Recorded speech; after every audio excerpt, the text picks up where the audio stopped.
Hello and welcome to StroongeCast episode 52. For example. Yes, just that. More later. But before we do that, how have you been? How are you? I'm good. We get to see our Jake today. Yes. He's been away since Monday in Barcelona on a Spanish And he saw the cruise trip. ship? He saw the cruise ship that we went on, in the distance. He was in a park quite high up, actually, looking down over the sea and saw the cruise ship. And we know it's definitely the right one because it's the right day. It was Tuesday, yeah. Tuesday was the day that we were in Barcelona, and that was the day he saw it. So he's been having a brilliant time. Yeah, definitely. With all of his, a bunch of his close friends and some teachers, and doing some sightseeing, eating Spanish food, going in the sea. I am actually jealous. Yeah. Because when we were there, we had a such fantastic a good meal. time, didn't we, in Barcelona? Yeah. I think we definitely want to go there as like a separate trip. We could go as a family, yeah. Yeah, it was really fun. I want to go back to that restaurant as well, because I really That was enjoyed really that. nice. Yeah. And even you guys, the girls, I should say. Yeah, no, we had a lovely meal Enjoyed too. yourselves. So we get to see him tonight. He's back late early evening, late evening, something. And he mentioned that on the first day that he was hotspot man because all of his friends didn't have roaming. But being a techie family that we are, I made sure that he had roaming in EU because that's me. Yeah. But they didn't ask me to check if they had everything. So he didn't have a European plug. No, we didn't. I would have done. I know. I don't know. It just escaped us, and that's why we need you Well. to remember such things. Ah. But yeah, so it's been I feel like the week's gone quite fast in a way. It has. Because he's not been here, and it's been, even with Alice at home, it still felt quieter. It was very much quieter. Because quite often he's online, isn't he, gaming and stuff, so he can be quite noisy when he's doing that. So it's been quiet. And she won't admit it, but she definitely has missed him. Of course she has. I went upstairs to her room yesterday, and she was sat on her bed, and I said, "Are you okay? Why are you in here with no sound or anything?" She said, "Oh, just lonely." I was like, "You miss Jake?" She was like, "No, I don't." I said, "Yes, you do. You miss him." She was like, "No, I just miss the noise." So she definitely misses him. That's so funny. Yeah. Siblings, eh? Yeah, they wind each other up, but, they do genuinely miss each other. And they've been, they talk more than any of us, like Snapchat and stuff like that. They have little messages. I'm always surprised about that. I given know. how they communicate sometimes. Yeah. Sometimes they just absolutely wind each other up. Something crazy. But they're good for each other as well, though. Yeah. Yeah. So, Funny. that's kind of been the week, really. Just waiting to hear from Jake and stuff. Yeah. What about your week? Well, it was quite quiet. I think I gave a little presentation to some teachers in a school / actually more of a college setting online, because they wanted to know how to train some new blind students on how best to use the Mac. So I screen shared my Mac and said, well, here's some 101 stuff. And I didn't realize that there were quite so many people in the room behind the scenes. So I was talking to 2 or 3 people mainly. And at the end, they all clapped at me. And there were 20, 30 people. So I'm glad I didn't know that. But yeah, that's the most exciting thing I've done this week. But that's a really good thing. That's a really helpful thing for that school, isn't it? Yeah. So. But it was just a bit of a shock to the system. Yeah. But it was all right. I understand. Oh, man. So we did get some good answers for last week's quiz, didn't we? Yeah, so the quiz question was, what was the colour of a giraffe's tongue? Such a weird one. I love it, though. I love how out of the blue it is. I like these kind of things. I love the animal questions. Yeah. And everybody that commented did get it right. Some said blue, some said purple. It is a kind of bluish purple colour. Sometimes it can even look black, just depending on the angle that you're seeing it or the giraffe itself. Maybe it's a holographic tongue. Yeah. But it is a very dark tongue. Because I just find this really interesting. Do you have any idea why it would be dark like that?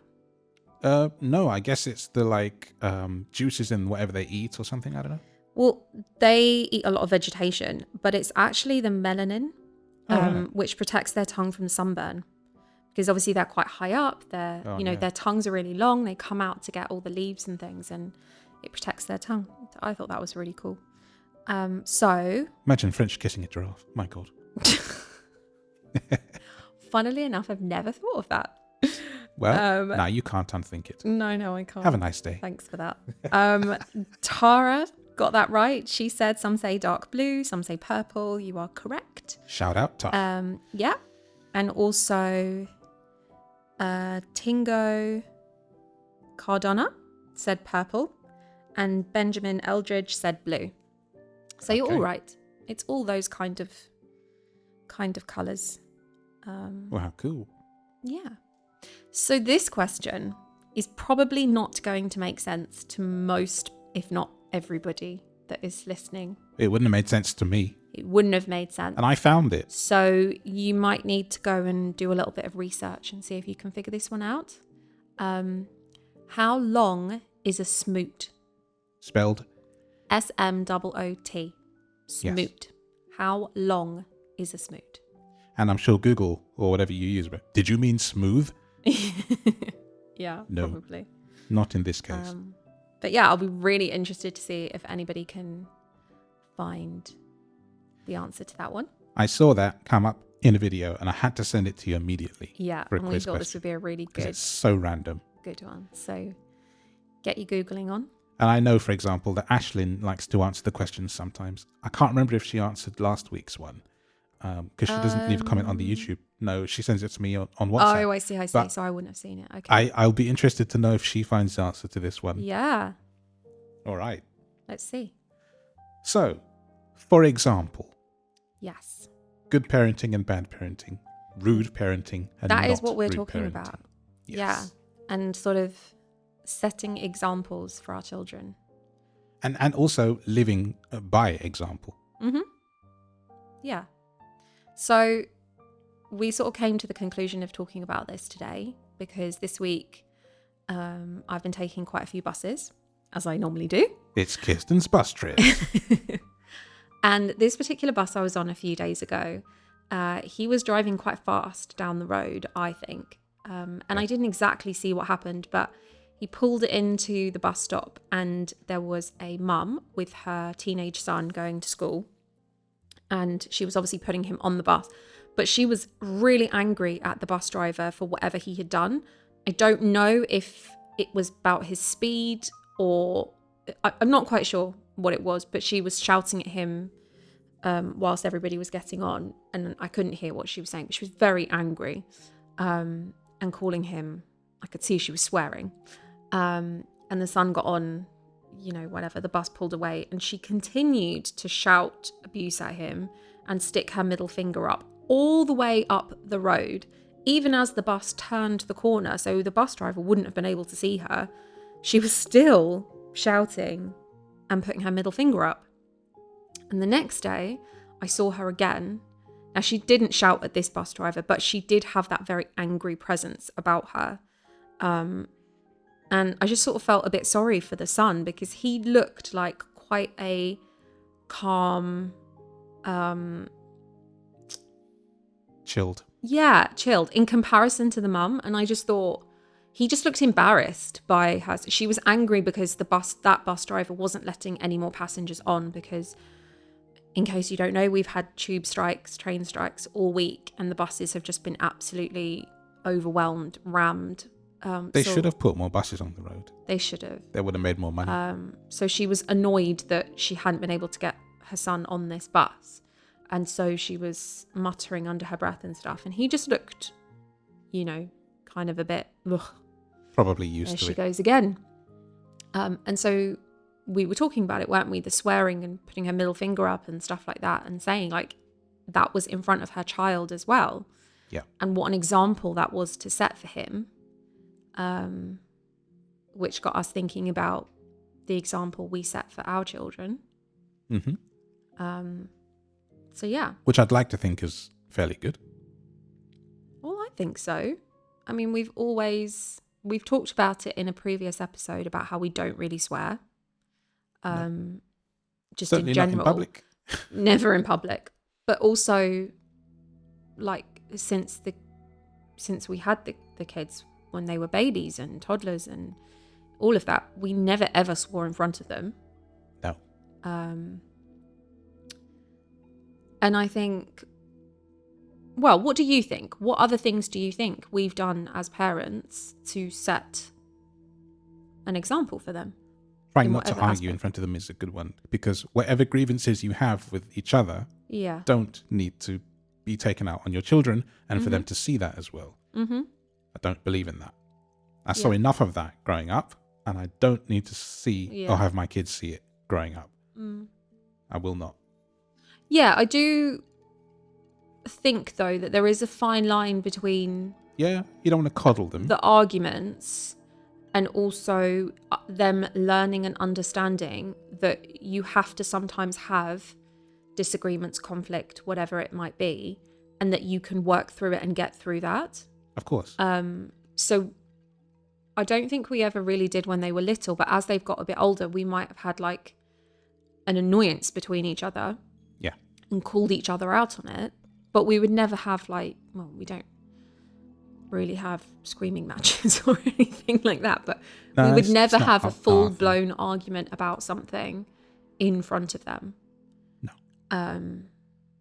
But they do need to learn that it's okay in a relationship to have that difference, and, you know, not always agree on things, and that's okay. You work through that, and that's fine. Yeah. But yeah, we don't do the big arguments. No, because I think it sets, well, a bad example, for example. I just also think for children, it's very scary. It's very worrying when your parents, who you rely on so much, start to argue in that way, because you don't understand what's going on. They can't understand that, well, okay, they're having an argument, but they're going to figure it out and it's going to be fine. Yeah, they don't have that capability. Traumatic, it can be really traumatic. And they don't need to hear that stuff. They don't need to hear if you're arguing about, you know, something someone said that wasn't very nice, or money, or whatever it is. That's not for a child to hear. They don't need to have those worries, those concerns. And money is the basis of a lot of arguments. And I don't mean our arguments, No, right? But in general, it is. It comes between a lot of people in a lot of different ways. And actually, no, I do think that over the years, any of the big arguments that we've had have been about money in some way or another, whether it's, you know, we're worried we don't have enough and that causes tension, or, you know, whatever it might be. It is always a bit of a tricky and it would spot, be nice to not have to think about it, but it would be. Yeah. Okay, so that's the arguing in front of kids. Yeah. We try really hard not to do that, and I think we've stuck to that pretty well. I think so. We don't swear in front of them. No. Now, that being said, they have grown up hearing a lot of swearing, but that would be from my dad. Yeah. Who we've talked about before. It's part and parcel of his makeup. It's part of him, and when the kids were younger, from him. We tried really hard to change that in him, and sometimes it worked and sometimes it didn't.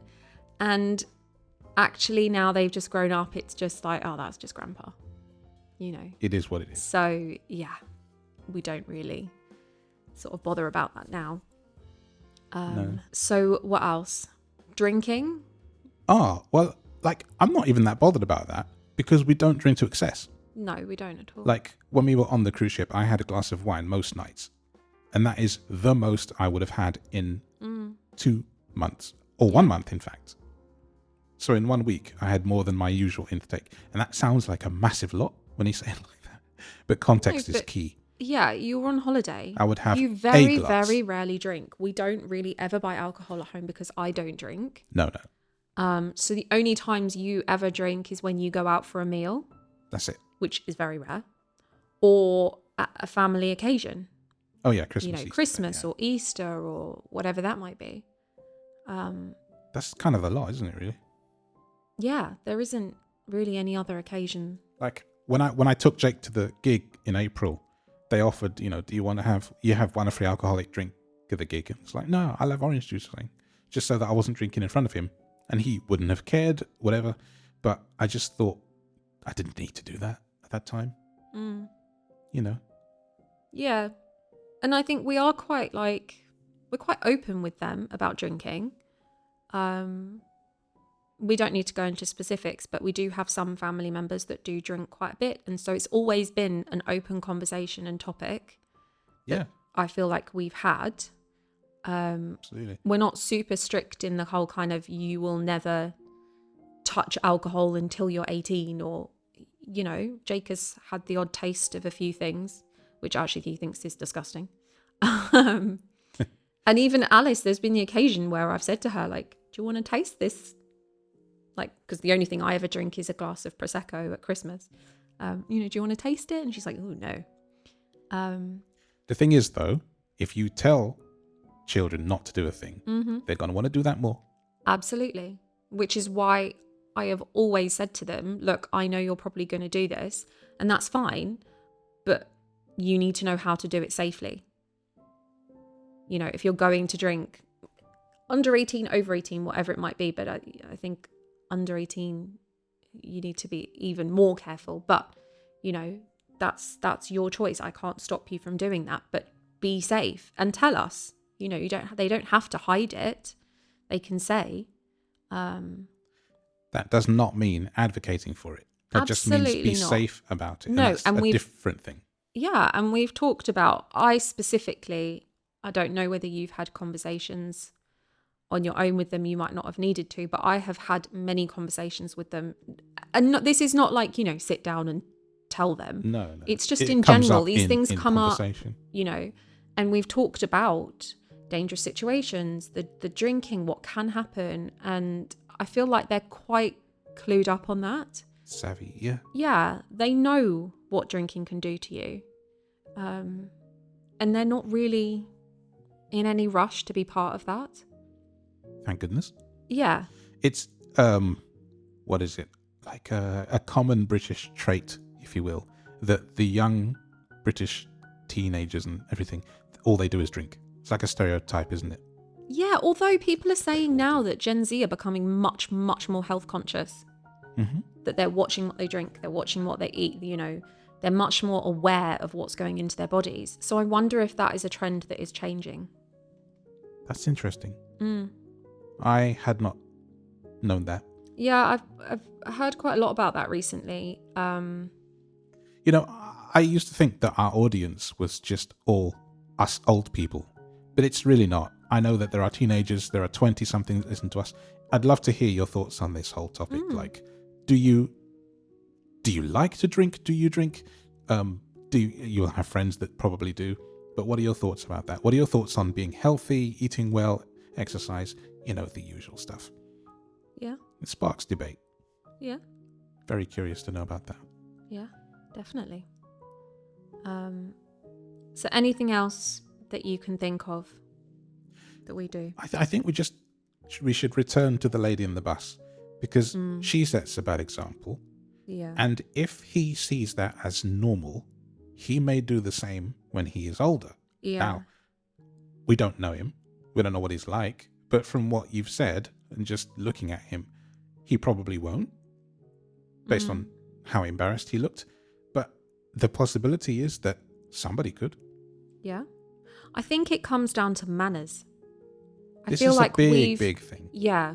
Everybody always says to us when they meet our children, or when we take them places, like when you've taken Jake out to gigs and stuff, when he used to go to our family hairdresser that, my parents have known for like 30 plus years.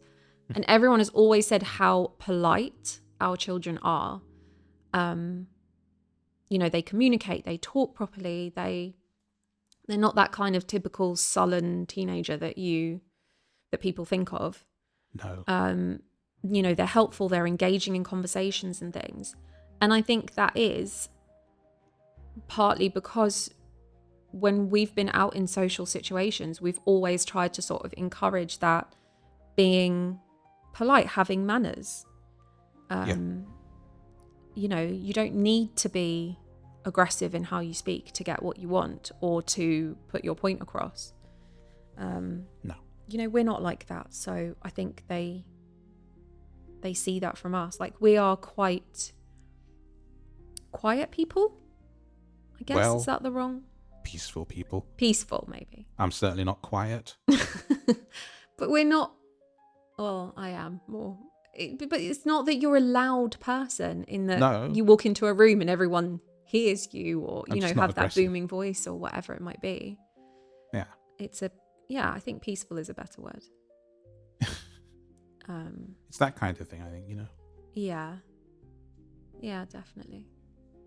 And so if we pass those kind of things along, and they grow up like that, then hopefully they will grow their own youths in the same way. Yeah. It's the plan anyway. Just to have those kind of, I feel like they're basic expectations of being a good person. Pleases and thank yous. Yeah. I always say they cost nothing apart from a little bit of time.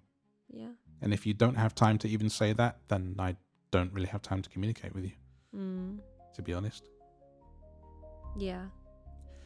What actually I wonder is, given the prevalence of smart speakers and AI and what have you, are we going to lose the ability to speak to humans nicely? So this makes me think of a really funny video that I saw yesterday that was like a skit video. And it was the point of view of the friend who can only use AI to communicate. Right. So it was two friends meeting in the park and the one person saying, "Oh, hi, how are you?" And the other person having to use the AI on his phone to generate an answer. Right. Because he couldn't think for himself. He couldn't process and think for himself. And it just gets progressively worse because, you know, the AI starts suggesting, "Oh, can I look up anything else for you? Or can I elaborate on this?" And he's saying it word for word. And it was really funny. I should see that. Yeah, if I can find it, I'll show it to you because it was on TikTok and you don't have that I cannot anymore. see that anymore. But yeah, so it is that kind of thing of, will we get to that point? I don't know. I sincerely hope not. I hope. Because we as a species can do better than that. We also are a species that need communication. Yeah. Like it's... Because, hello, communication is key. Thank you. Yes, it is. Nicely done. I know. But, you know, you see those social experiments or even just people who are very isolated and stuck at home, don't have any interaction really with other people, and the toll that it takes on their physical and mental health. It's great. Yeah. And I use the word in the correct sense. It's a great toll and it's not a good toll. Yeah. And you know what? We saw that during lockdown. Yeah. When you could only communicate in person with your bubble. Yeah. Sure, there were those 40-minute Zoom calls, and boy, Zoom made a killing in those years. Again, that's a screen, isn't it? It's just a screen. It's very different than having a physical interaction with someone. I remember the first time important. I could see someone that wasn't you guys, which I know sounds terrible. No. It was my brother Dwayne, and I just hugged him for ages, and it was amazing. Yeah. I totally agree with you. I feel like we've gone off on a tangent now. But isn't that what we do in all episodes? I know. But this could be a whole topic on its own. Actually, it could. The AI and how do we communicate? How that's being used. Yeah. But you know what? We can tie it. We can tie it and segue back into, for example, because if you have to use AI to communicate for you, then you're not thinking for yourself, and therefore you're actually not doing the communicating. Boom. Which is a bad example to set. See, I told you we could bring it back. Yeah. But yeah, I think for me, and I'm going to remember loads when I'm finished recording, but for now, top of my head, that's about my lot. I think they're just the main ways, aren't they? We try and be good people. We try and help people when we can, be polite, be good members of society. And encourage them to help people. Exactly. Like, as a blind parent, I've always said to the kids, if you see someone struggling, please help them. Because people have helped me all of my life. Yeah. When I get out of a car, go to a Yeah. train station, get lost, there's always been somebody. But even those like tiny little things, like when you see someone struggling to get on and off a bus with their Buggy. buggy or whatever it is, offering to help in those situations, or just anything like that.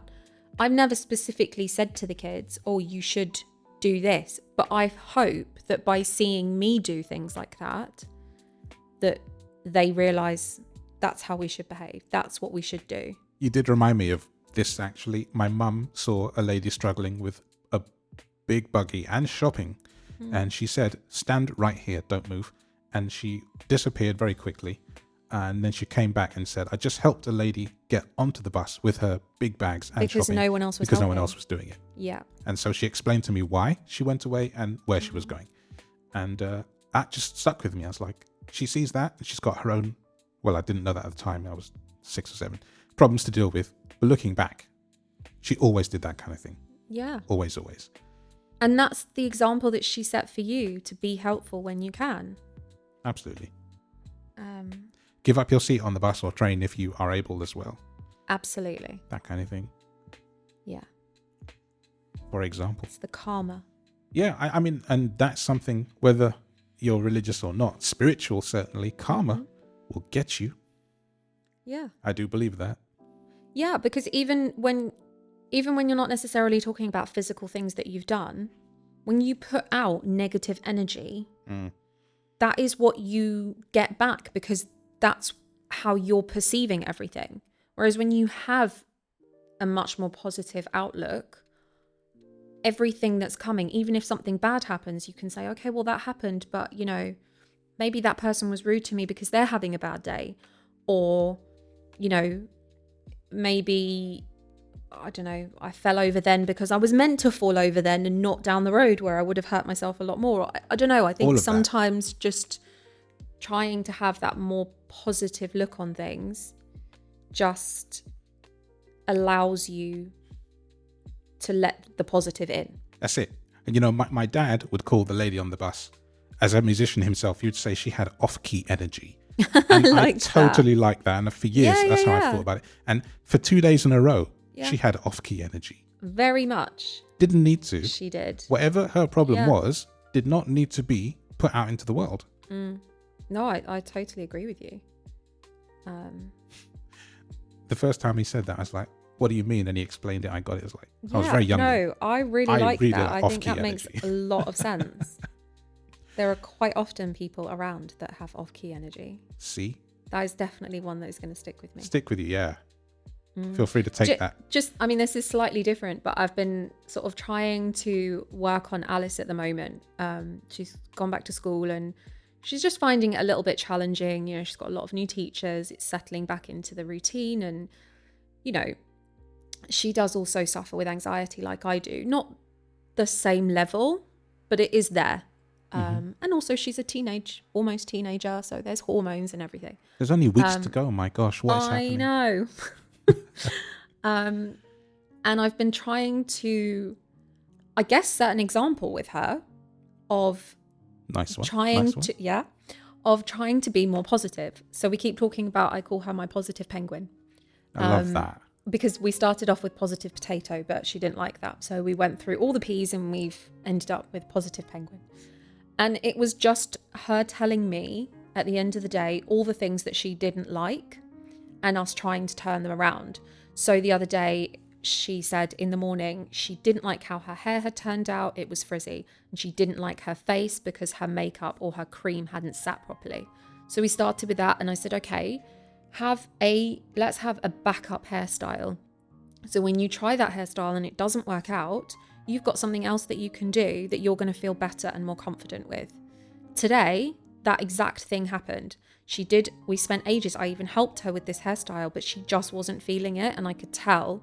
And she came downstairs later and she changed her hair and her whole demeanor had changed. She was happy. But that's because we'd had that conversation about being more positive. We then talked about her face. Okay, well, these two creams don't mix. Let's not use them at the same time. Use that one, you know, in the morning, that one in the evening. Again, now she's doing that. That's one less thing. And then talking through her lessons and just trying to say, okay, that was a negative, but what was positive about that lesson? And trying to focus more on that. And I feel like that's really, really helping her. Sneak preview then. This goes into discussing confidence. It does. Yes. Why do I say sneak preview? Because that is a future episode. That's right. Yeah. There you go. But it is just being a positive penguin. I really, really love that. Yeah. I do. That's wonderful. Yeah. I hope everyone else adopts that. So you've got two things to take away from this episode. Off-key energy. You don't need to be around anybody that's giving you those kind of vibes. No. And be a positive penguin. Exactly. You got this. Yeah.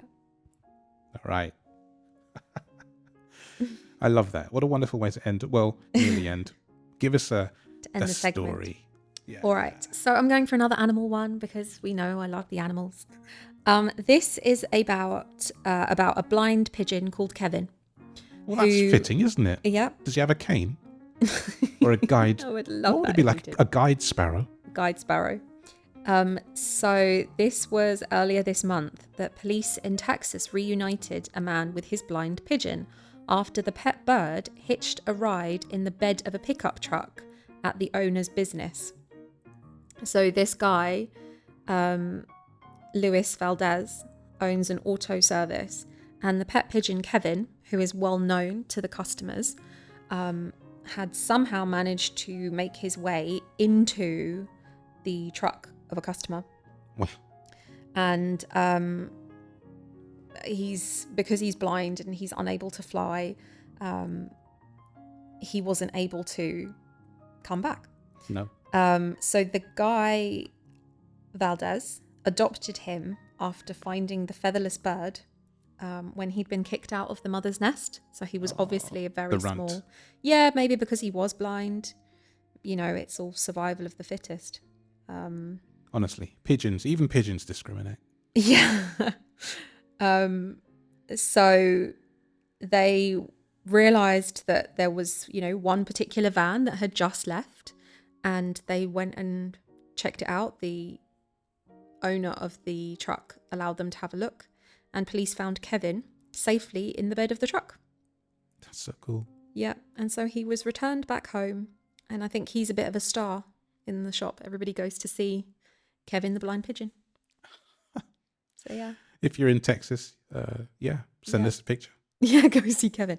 I actually can't find a picture. There might be a little video, but I don't want to play that because it might be really loud.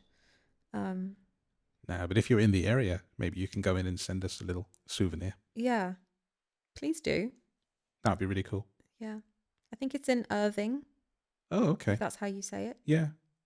Yeah. I think I know some people that live there. L&R Auto Service. There you go. Left and right. Go Nice. and see Kevin. Cuckooing Kevin. Tell him he made it onto a podcast. Yeah, he did. That's great, actually. Well, there we are. We have come to the end of another episode, and we thank you very much for listening. As always, YouTube members are hearing this one day earlier. So if you want to hear it one day earlier, please consider becoming a member. That is the only sponsor we have. We don't do ads. I don't even know what the other stuff is, but we don't do that, do we? No. So we just have to word of mouth it. And we'd love you to do the same. If you like what you hear, give us a shout out and like and subscribe. Oh my God, I hate saying that. Right, I'm done. That's it. And follow. It's follow. Yeah, do that too. Yeah. Do that too. There you go. I think I introduced us to somebody new yesterday. We'll see if she listens. But we'll see. Right, I'm out. Bye.